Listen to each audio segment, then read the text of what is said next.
Todo empieza con una gran explosión.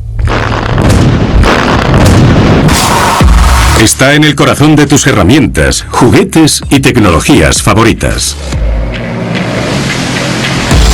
Pero primero hay que encontrarlo. De hecho, es más valioso para nuestra civilización moderna de lo que es el oro. ¿Construirlo? El viento intenta derribarme y levantar el acero estructural. Es todo un reto ahora mismo. ¿Excavarlo? Estos camiones transportan mucho material a gran distancia, así que tienes que asegurarte de meter cada tonelada que puedas en el camión. Y refinarlo.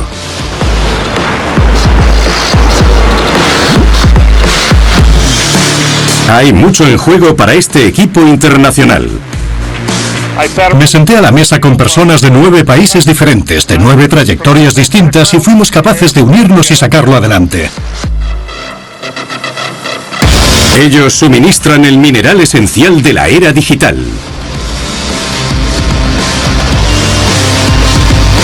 En esta megamina de los 1000 millones.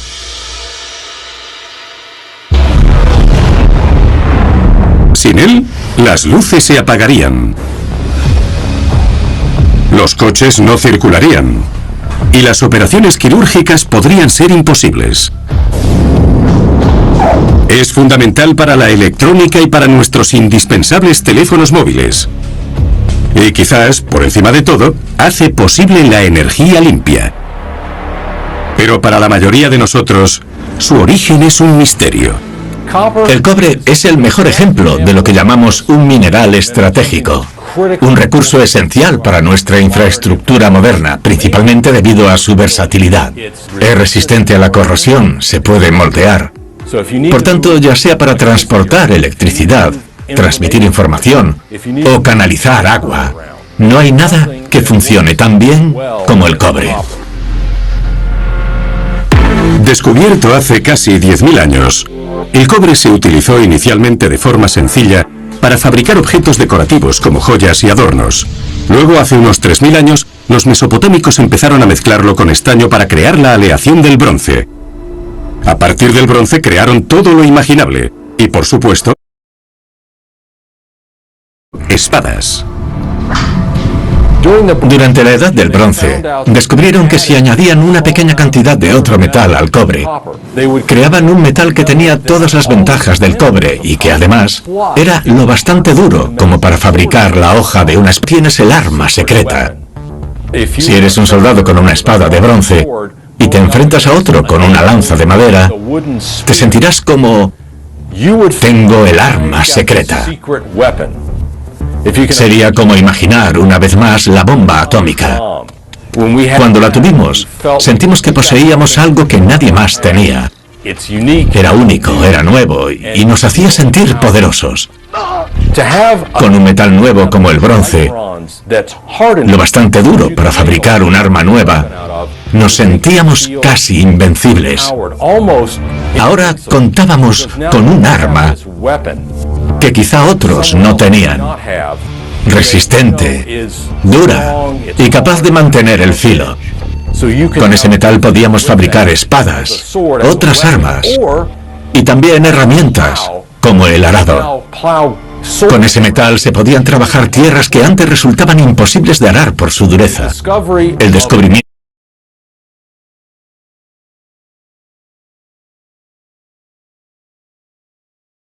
del bronce como aleación metálica fue uno de los acontecimientos más importantes en el desarrollo de la cultura humana moderna.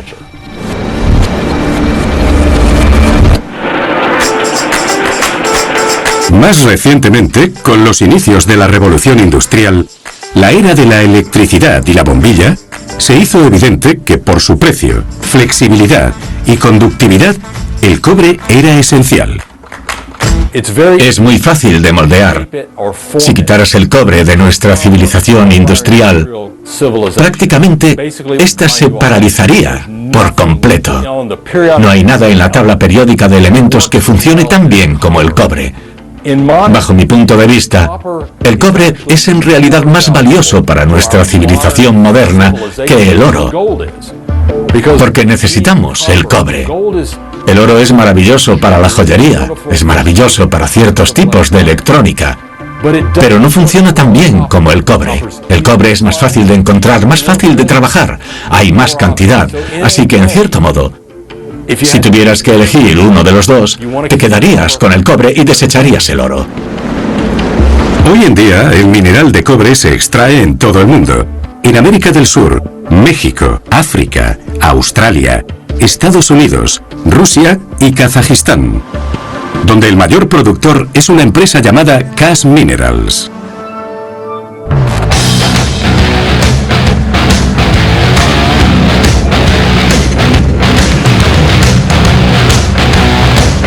Aquí, en 2 emplazamientos mineros independientes, KAZ Minerals gestiona 2 instalaciones gemelas casi idénticas. 3.000 personas extraen más de 70 millones de toneladas de mineral cada año. Una vez refinado, se obtienen 250.000 toneladas de cobre, con un valor de más de 1.500 millones de dólares. Mineral útil. El resultado es un concentrado mucho más fácil de procesar.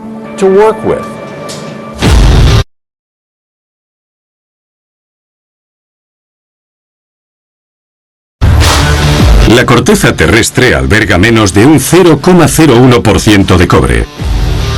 Por ello, los geólogos utilizan todas las herramientas a su alcance para localizar yacimientos de alta ley que puedan explotarse de forma rentable. Para ello se utilizan todo tipo de herramientas, desde fotografía aérea e imágenes de satélite hasta la prospección directa sobre el terreno. Tienes que ir a zonas donde los procesos naturales hayan concentrado ese cobre. Y la mejor manera de encontrarlo es ir a donde haya volcanes activos, ya sea ahora o activos en el pasado. Allí, los magmas y los fluidos hidrotermales, calientes y corrosivos, recogen el cobre disperso en la roca y lo concentran en zonas concretas, donde resulta rentable extraerlo.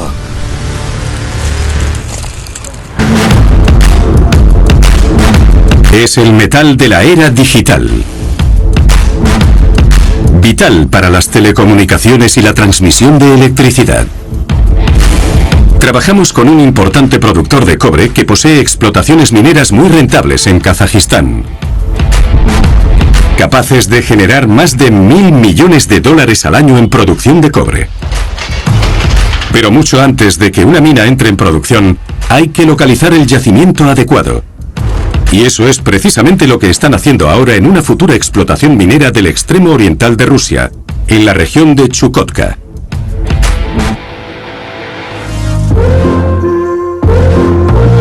Es un proceso meticuloso.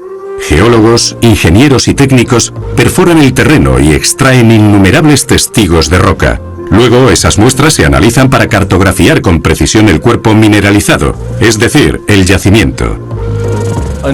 Un yacimiento es la zona de roca donde se concentra el metal que buscamos.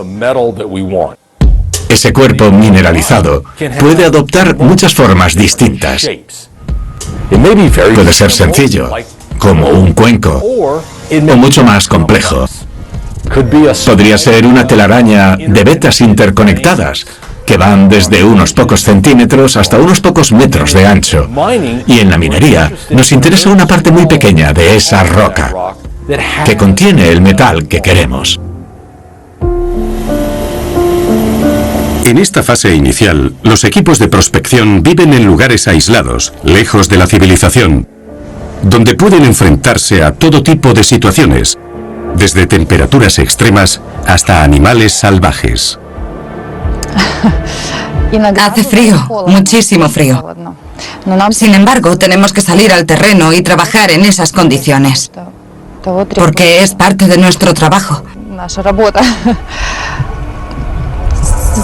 Aquí, por ejemplo, a estas cotas de altitud, desde luego los osos me imponen respeto. Hay muchos osos y ciervos rondando por la zona. Así que nuestro trabajo nunca está exento de emoción. Una vez cartografiada con precisión la geología del yacimiento, los ingenieros empiezan a diseñar la mina, las instalaciones, las estructuras y toda la infraestructura necesaria. Llevar materiales hasta un lugar tan remoto es siempre uno de los mayores retos. Por encima de todo se trata de... Logística. El mayor reto que tenemos es la logística. Conseguir las cosas. Redacté un plan con 2 años de antelación para lo que quiero. Tengo que diseñarlo. Tengo que hacer un cómputo de los materiales que se requieren para ello. Tengo que pedirlo. Tengo que hacer que lo fabriquen. Todo ese proceso lleva al menos 1 año. A continuación, hace falta un equipo de especialistas en construcción para edificar esta ciudad minera. Brian Tomlinson es el director en el proyecto de ampliación de Aqtogai. Está creando un nuevo concentrador de mineral de cobre. Como se puede apreciar, ahora mismo el viento intenta derribarme, así que intentar levantar el acero estructural es un auténtico reto. No podemos tener grúas operando con este tipo de clima. Durante el invierno tenemos que crear un entorno climatizado para verter el hormigón, construir carpas, calentarlas, para tener un mínimo de +5 grados Celsius que permita que el hormigón fragüe. Yo soy de Kazajistán. Yo canadiense. Soy de los Estados Unidos. Y como en cualquier parte del mundo, el factor humano es esencial. Los emplazamientos mineros reúnen a personas de distintas nacionalidades, idiomas, culturas y valores. Se necesitan responsables bien preparados para que todo funcione sin contratiempos. Recuerdo que en el primer proyecto me senté a la mesa con personas de 9 países diferentes, 9 acentos distintos, 9 trayectorias desde el punto de vista cultural y fuimos capaces de unirnos y sacarlo adelante. Tienes que entender un poco de dónde viene la gente y cuáles son sus puntos sensibles. Tienes que conocer a tu personal y cómo trabajar junto a ellos. En la mayoría de las minas de cobre a cielo abierto hay varias zonas esenciales para el proceso de producción: la trituradora, el concentrador, las balsas de estériles y, por supuesto, la propia corta minera. Preparar una explotación para entrar en producción puede llevar años y requerir una inversión enorme, antes incluso de producir el primer kilo de cobre. Es un negocio arriesgado, pero con beneficios potencialmente enormes. Para dirigir una mina de cobre, hace falta saber asumir riesgos y trabajar bajo una gran presión. El precio del cobre puede fluctuar mucho, por eso hay que pensar a largo plazo con una visión que abarque toda la vida útil de la mina. Sin él, los aviones no volarían, los coches no circularían y tu teléfono móvil nunca mantendría la carga. Es el cobre, el metal de la era digital. Hemos estado haciendo prospecciones y construyendo una importante mina de cobre. Mineral. ¿Por qué necesitan tanto mineral? Es un juego de porcentajes. Tengo un pequeño trozo de granodiorita aquí, y este es el principal mineral de nuestra corta de Borchacol. Una de las cosas principales que hacemos aquí con la voladura es convertir las rocas grandes en rocas pequeñas como esta. Hace que sea más fácil excavar, cargar en los camiones y enviarlo al concentrador. El principal mineral dentro de esta granodiorita es la calcopirita, de ahí es de donde obtenemos el cobre. La ley media es de aproximadamente el 0,4% en esta pieza. Un 0,4% de cobre es la cantidad de metal que contiene esta roca. Para extraerlo hay que triturarla y molerla hasta dejarla muy fina. Doug lleva décadas participando en voladuras. La perforación y la voladura son el primer paso. Con una fragmentación adecuada, las palas excavadoras trabajan mejor y pueden mantener un ritmo constante de producción. La clave está en cargar bien cada camión y aprovechar al máximo su capacidad. Transportan enormes cantidades de material a grandes distancias, así que cada tonelada cuenta. Sobre el terreno, Doug cuenta con un equipo especializado que perfora los barrenos coloca los explosivos y programa la secuencia de detonación. Hace 200 años se habrían enviado 1000 hombres con picos para romper la roca. Hoy es mucho más eficiente en recurrir a una fuerza concentrada. Los explosivos actúan como un enorme martillo. No basta con acercar una excavadora al frente de explotación y recoger la roca sin más. Por tanto, es mucho más eficiente fragmentar la roca en trozos manejables para poder cargarla y transportarla con facilidad. Es un arte delicado y cuando se hace bien, cada voladura es un espectáculo digno de ver. 3, 2, 1, detonación.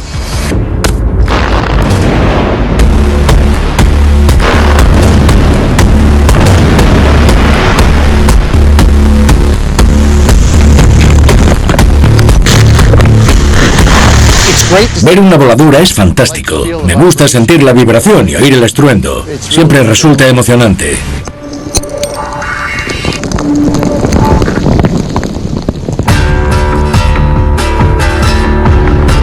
Llevamos explotando esta mina a cielo abierto 4 años y medio.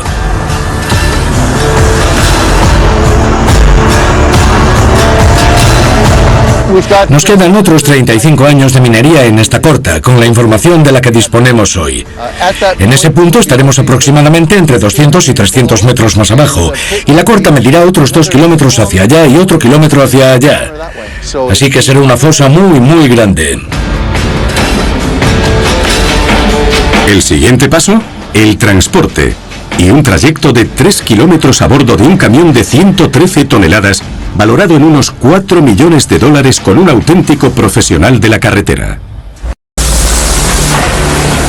El trabajo de estos camiones volquete de gran tonelaje y sus conductores empieza cuando cada uno de ellos se carga con hasta 230 toneladas de mineral. Trabajando las 24 horas del día, realizan 80.000 viajes al año, bajo cualquier condición climática imaginable. Andre Konimichen conduce uno de estos gigantescos camiones de transporte. Pesa 423 toneladas, tiene un motor de 2.400 caballos y vale unos 4 millones de dólares.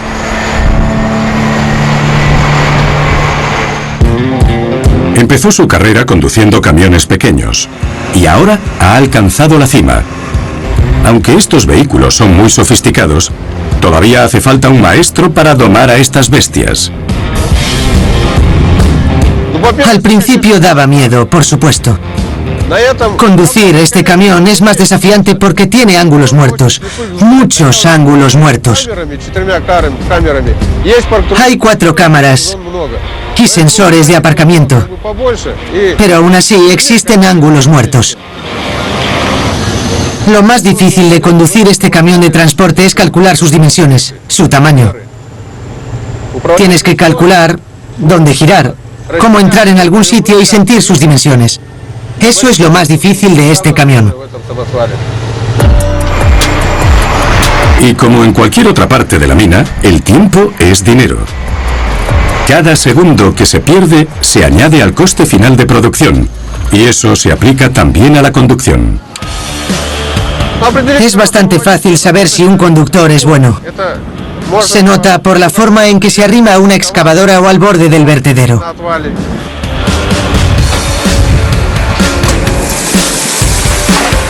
Es decir, si tarda poco tiempo en colocarse ante la excavadora, si sabe cómo calcular un radio de giro más pequeño, es un conductor experimentado.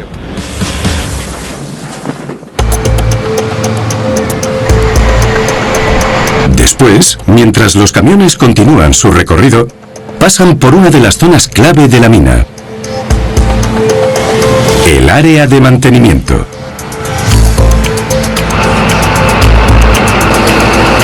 Y este no es un taller cualquiera.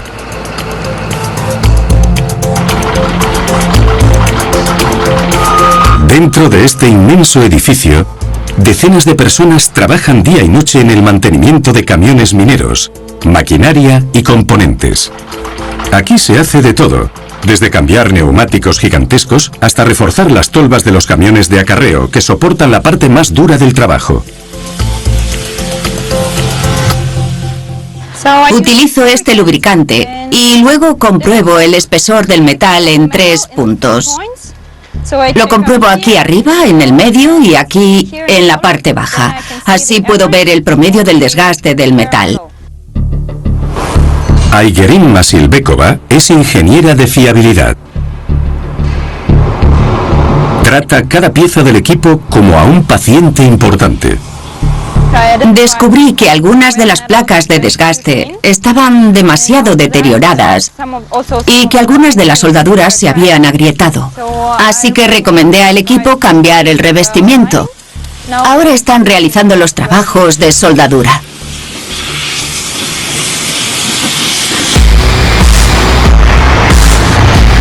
Una vez completado el mantenimiento, el equipo vuelve a la carretera y está listo para su próxima asignación y destino. Para este camión de transporte, el destino es la batidora de rocas definitiva, una trituradora monstruosa que muele más de 900.000 kilos de mineral de cobre cada día.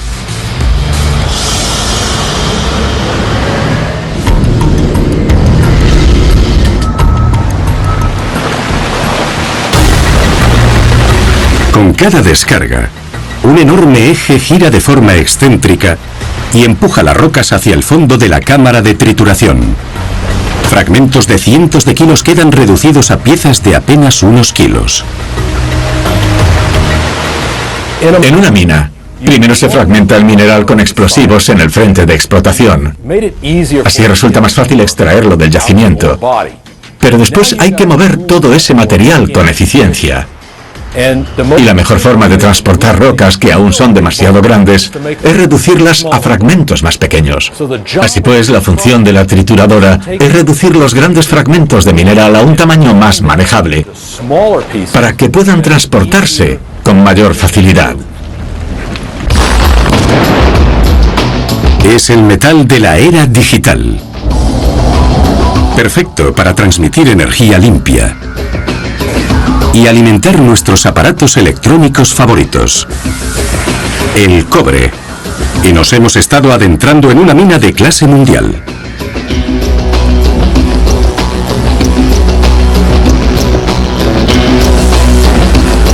Hasta ahora, hemos localizado el yacimiento, construido las instalaciones, extraído el mineral y comenzado el proceso de trituración.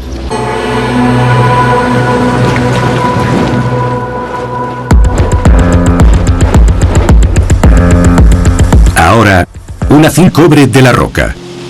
Guy Cordingley dirige la planta. Guy Cordingley dirige la planta concentradora. Podríamos llamarlo el hombre que susurraba a los concentradores. El sonido permite saber cuándo todo funciona correctamente. Ahí dentro el ruido es enorme. Incluso por el olor se puede detectar si la mezcla de reactores.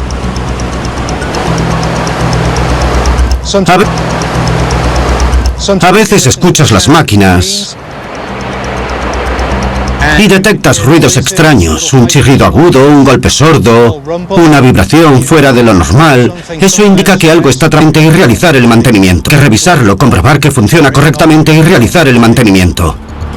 Cuando percibes ciertos olores, sabes que no estamos añadiendo los productos químicos adecuados en las cantidades correctas. Otras veces las cosas están justo como deben.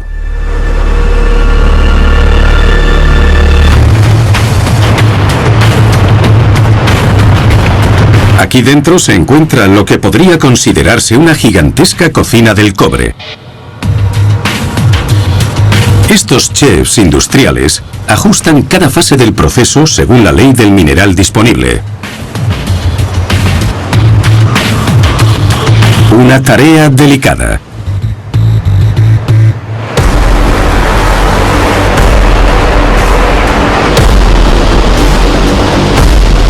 El primer paso es la molienda fina. El mineral de cobre, previamente triturado en fragmentos gruesos, entra en una serie de molinos rotatorios.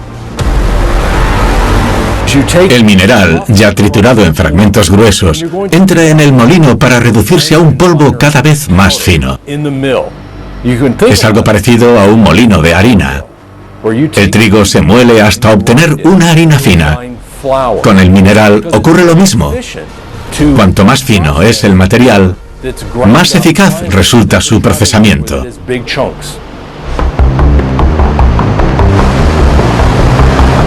Cuando el material alcanza el tamaño deseado, normalmente entre 125 y 150 micras, con una textura parecida a la harina fina de repostería, se añaden reactivos químicos para que los minerales de cobre repelan el agua. En otras palabras, no se mezclan. Repelen el agua. Luego, esta pulpa se airea, se convierte en una sopa burbujeante. Y magníficamente, esas diminutas partículas hidrófobas de cobre se adhieren a las burbujas y suben a la superficie. Esencialmente, es un baño de burbujas gigante. En esta mezcla de agua, jabón, gas y burbujas, parte del mineral que nos interesa se adherirá a las burbujas y flotará hacia la parte superior. Luego solo hay que retirar esa espuma jabonosa de la superficie que contiene el mineral concentrado. Una forma de pensar en ello es un baño de burbujas humano. Llegas del jardín cubierto de tierra, te preparas un buen baño de burbujas y te sumerges en él.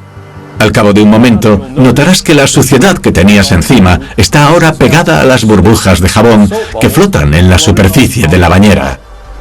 Si quisieras, podrías simplemente retirar esa espuma de jabón y volver a recoger la suciedad. Esa espuma rica en cobre se retira de la superficie, se seca y se transforma en pellets que están listos para ser enviados a la fundición. Tienen un 30% de cobre puro y se conocen acertadamente como concentrado.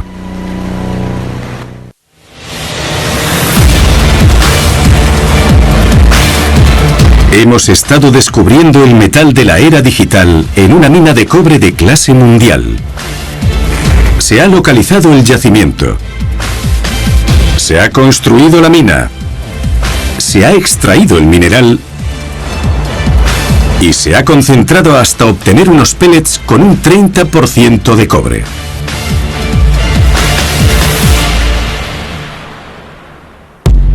Pero antes de dejar esta mina y dirigirnos a la fundición, descubramos otras dos formas sorprendentes que tienen las minas de cobre de ganar dinero, porque en este negocio nada se desperdicia del todo. A veces hay una fortuna escondida en lo que otros desechan. Un buen jugador nunca deja dinero sobre la mesa. Puede que el cobre sea el metal principal, pero si en los residuos de la mina hay otros metales valiosos y resulta rentable recuperarlos, también se extraen. En primer lugar, en ese concentrado de cobre que se ha retirado en esa espuma, hay algo más que cobre. Hay cantidades diminutas de metales a veces extremadamente valiosos como la plata y sobre todo el oro.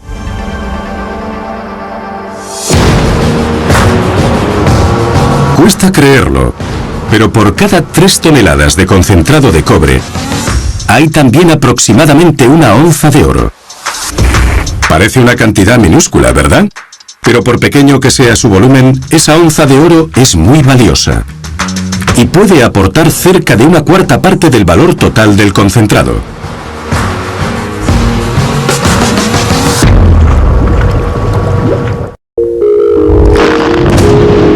Además, en una mina eficiente existe otra forma inesperada de ganar dinero. En muchas minas como esta, hay mineral de cobre cerca de la superficie que se ha oxidado.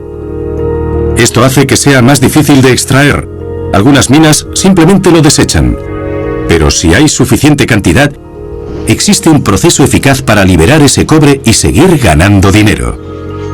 Un yacimiento es una formación natural y puede ser muy complejo. A gran profundidad pueden aparecer zonas con altas concentraciones de cobre. En cambio, cerca de la superficie, la ley suele ser más baja.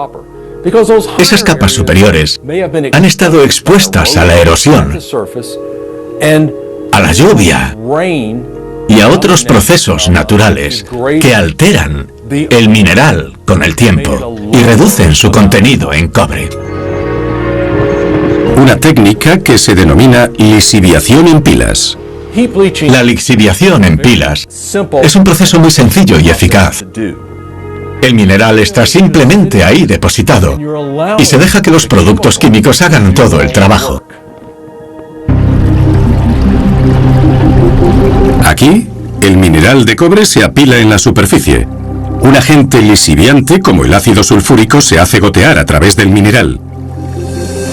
El ácido disuelve el cobre, que fluye hacia una lámina impermeable, y en última instancia se recoge en una balsa. En la lixiviación en pilas, finalmente la solución se recoge en la base de la pila de mineral. Esa solución, rica en cobre disuelto, se conoce como solución enriquecida, o sea, con altas concentraciones de cobre disuelto en dicha solución. Esta solución de lisiviación enriquecida se purifica y luego se vierte en cubas gigantes para la etapa final.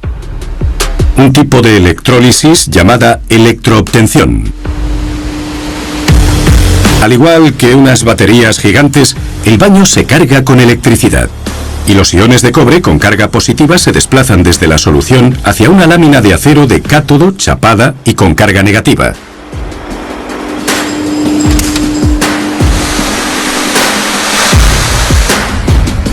En el último paso, esas grandes láminas, ahora cubiertas de cobre puro, se retiran del baño.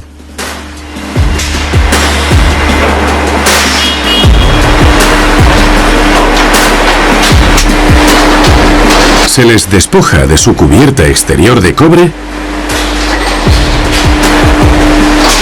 se apilan y quedan listas para la venta.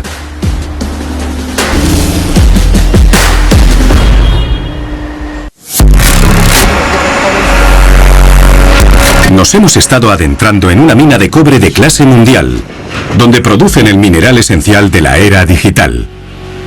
Un elemento que lo mantiene todo en funcionamiento, desde las líneas eléctricas hasta tu televisor de pantalla gigante. Hemos visto cómo vuelan mineral que tiene menos de un 1% de cobre. Cómo lo trituran y lo refinan químicamente, para fabricar pellets de concentrado de cobre puros al 30%.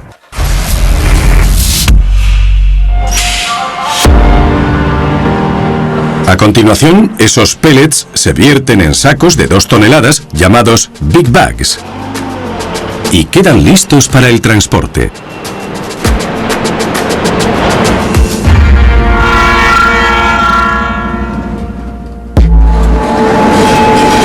Ahora nos acercamos a la línea de meta y las cosas se están poniendo muy calientes. Esto es una planta de fundición. Aquí, el concentrado de cobre se somete repetidamente a cocción en hornos enormes para alcanzar una pureza casi perfecta. La fundición es genial, solo por el hecho de que funciona y los humanos realmente la idearon. Si realmente miras lo que está ocurriendo en la fundición, es una asombrosa combinación de calor y química. Estás introduciendo una roca por un lado de la fundición y lo que obtienes por el otro extremo es cobre metálico. Es una aplicación asombrosa de la química.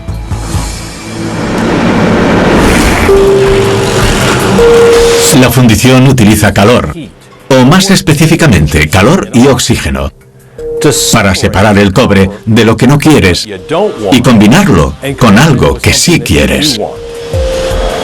En estos hornos, las temperaturas alcanzan miles de grados. ¿Por qué tanto calor? El calor es un acelerador.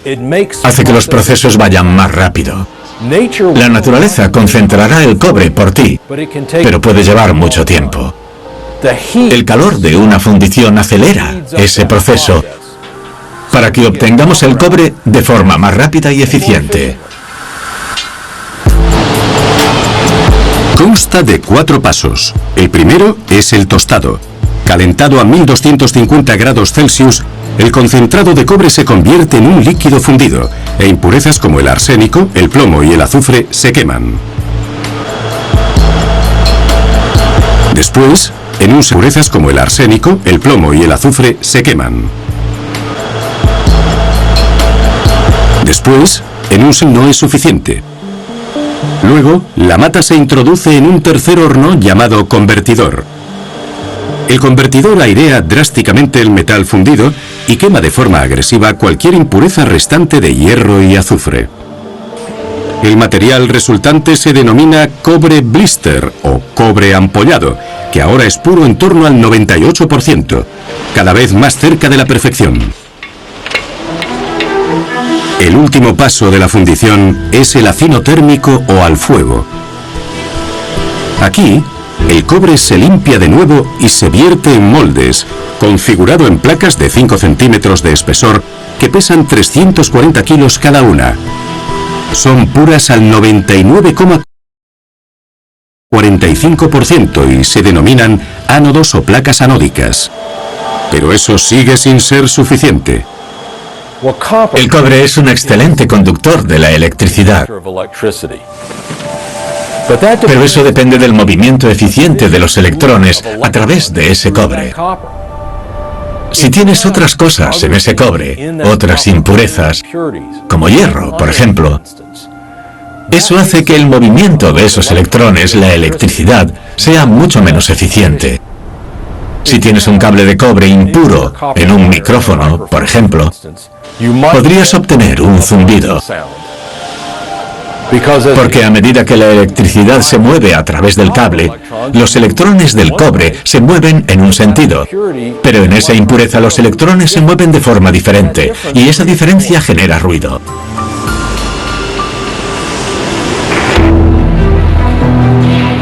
Ahora, con la fundición completada, abrimos el telón para revelar el paso final de purificación, llamado electrorrefinado.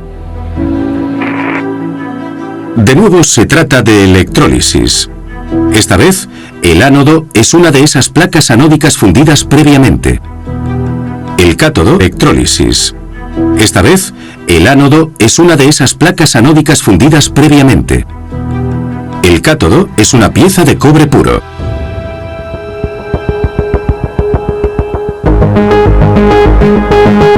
Al accionar el interruptor, los iones con carga positiva del ánodo de cobre menos puro migran a través de una solución ácida, desprendiéndose de las últimas impurezas y se adhieren al cátodo de cobre puro. Y cuando esos iones de cobre en solución se adhieren, se fijan a los electrodos en forma de cobre metálico. Ahora tienes esencialmente solo cobre. Y es asombroso. Y ¡tachán! El producto final es perfecto al 99,99%. Listo para el mundo.